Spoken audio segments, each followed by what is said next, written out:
Joe has a story of 50 years of broadcasting. He has a lot to tell us. He's one of the latest inductees into the San Antonio Radio Hall of Fame. He's going to tell us a little bit about his life of making waves.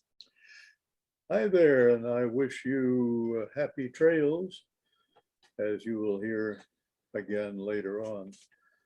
I'm trusting that you can hear me all right. This newfangled thing, which builds on television, is not something that I know a lot about. Radio, I'm okay with.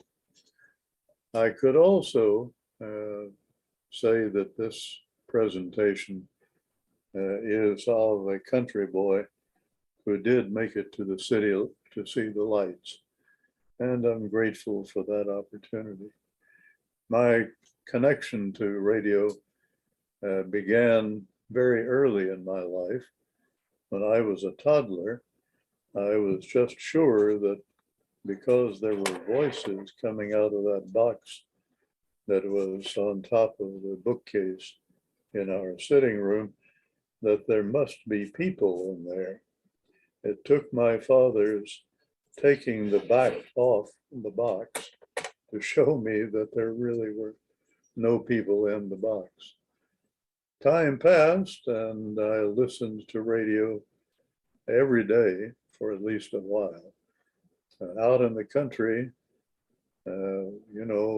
amenities were in limited supply. We had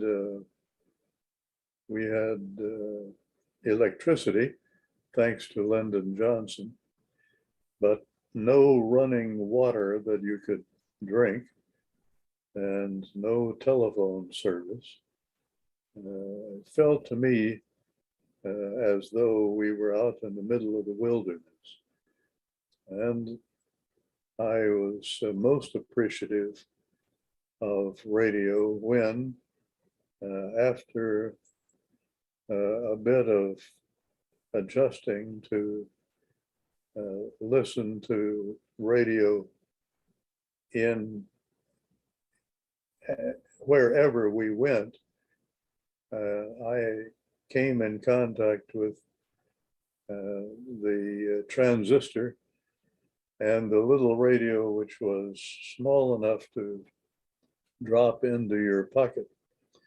You remember those? Mine was orange plastic. Ah, well, years passed. I listened to the grand old golden age shows of radio. Special favorite was McGee and Molly. And I was mighty partial to Gunsmoke, which was a latecomer in the radio world, but one that made a very successful transition to television, except, as you may know, not with the original Matt Dillon.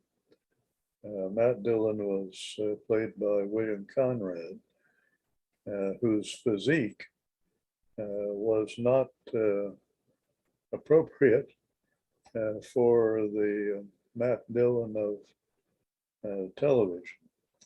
And that's how we got to a different Marshal of Dodge City without even trying.